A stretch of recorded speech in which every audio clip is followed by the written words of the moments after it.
Hi everyone, Piers Bolger here, the Chief Investment Officer at Viridian. Well, welcome to the first of our market updates for 2021. And we thought it'd be worthwhile just touching base on some of the key themes that we think are going to be important as it relates to financial market performance throughout the course of this year. And we've got 5 themes that we've been focusing on. The first and most important of those is the successful rollout of the COVID-19 vaccine.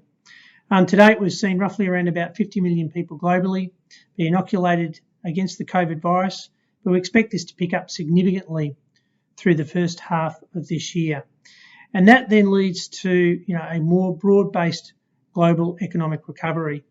From our perspective, when we think about that, there's probably 2 key areas that we'll be looking at. First and foremost is the ability for industries that have been negatively impacted by the spread of the virus to start to recover. If we think about the airline industry as an example on that basis. And the second and probably most important one from our perspective is the ability for a jobs-led growth in terms of the recovery.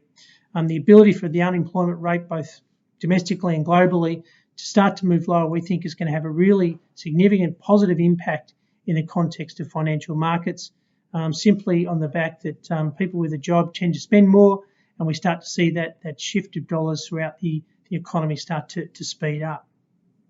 The third element associated with an economic recovery is the ability for trade, both in goods and services, to pick up significantly throughout the course of 2021.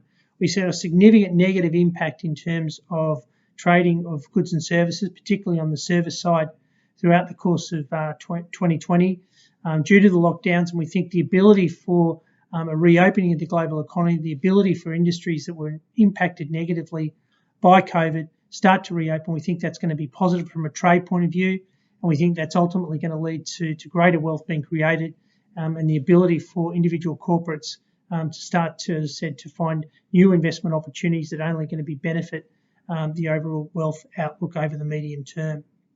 The fourth element really is associated with what we would say some of the risks associated with financial markets, and it's a geopolitical element that we're starting with.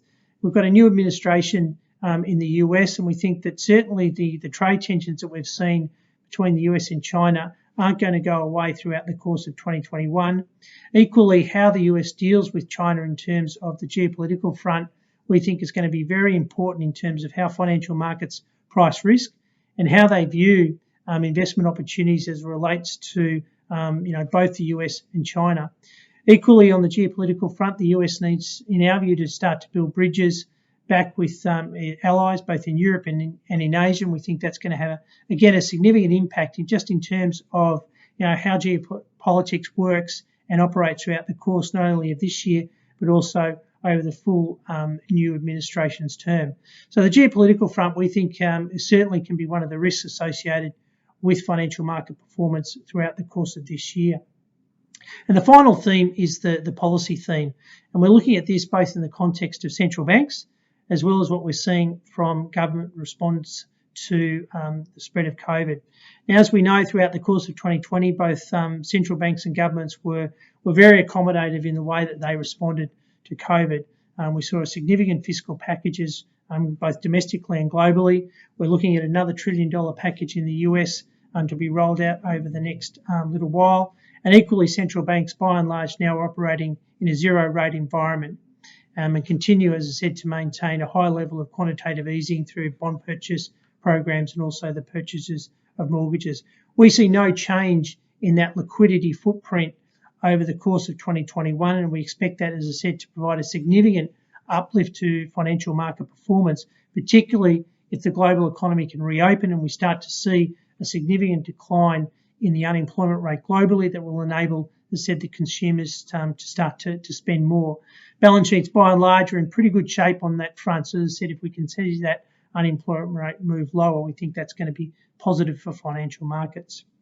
So rolling all that up, as we sit here today at the end of January, we certainly continue to maintain a growth bias within our portfolios, an overweight to equities by and large. We're also including other longer duration assets as part of that overall strategy, and then an underweight position to cash or cash-related investments.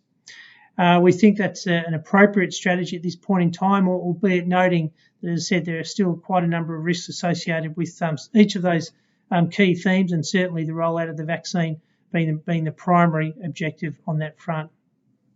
As always, if you have any queries about your portfolio, please feel free to reach out to any one of our advisors, and we look forward to touching base again soon. Thanks, and bye for now.